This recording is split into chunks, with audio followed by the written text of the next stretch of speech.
మన సైడ్ నుంచి new year సందర్భంగా ప్రజలు అప్రమత్తంగా ఉండాలని నెల్లూరు జిల్లా రావూరు సీఐ సత్యనారాయణ సూచించారు. నిబంధనలు ఉల్లంఘిస్తే చట్టపరమైన చర్యలు తప్పవని హెచ్చరించారు. మద్యం సేవించి వాహనాలు నడపకూడదని సూచించారు. ముమ్మరంగా డ్రంక్ అండ్ డ్రైవ్ తనిఖీలు నిర్వహించి వాహనాలను సీజ్ చేస్తామని సీఐ హెచ్చరించారు. శాంతి భద్రతలకు విఘాతం కలగకుండా పటిష్టమైన బందోబస్తు ఏర్పాటు చేస్తున్నట్లు చెప్పారు. యువత బైక్ రేసింగ్లు అతివేగంతో వాహనాలు నడపకుండా అప్రమత్తంగా ఉండాలని చెప్పారు. న్యూ ఇయర్ వేడుకలను ప్రశాంతమైన వాతావరణంలో జరుపుకోవాలని సీఐ సత్యనారాయణ చెప్పారు.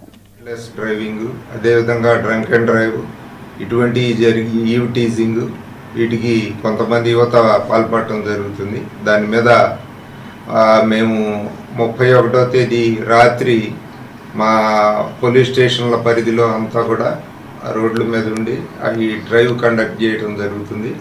ఇటువంటి చర్యలు ఎవరైనా సరే తాగి బళ్ళు నడపడం కానీ, అదేవిధంగా ఈవ్ టీజింగ్ కానీ, లేదంటే ట్రిపుల్ రైడింగ్ ఇటువంటి వాటికి పాల్పడితే కఠిన చర్యలు తీసుకుంటామని తెలియజేస్తా ఉన్నాం.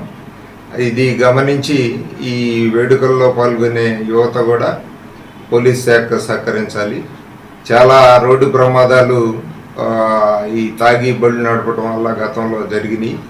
వాటి మీద కంట్రోల్ చేయడం కోసం మేము ఈసారి ప్రత్యేకంగా డ్రైవ్ కండక్ట్ చేయడం జరుగుతుంది. దీన్ని దృష్టిలో పెట్టుకొని ప్రజలు అందరూ ఈ వేడుకల్లో పాల్గొనే వాళ్ళు అందరూ కూడా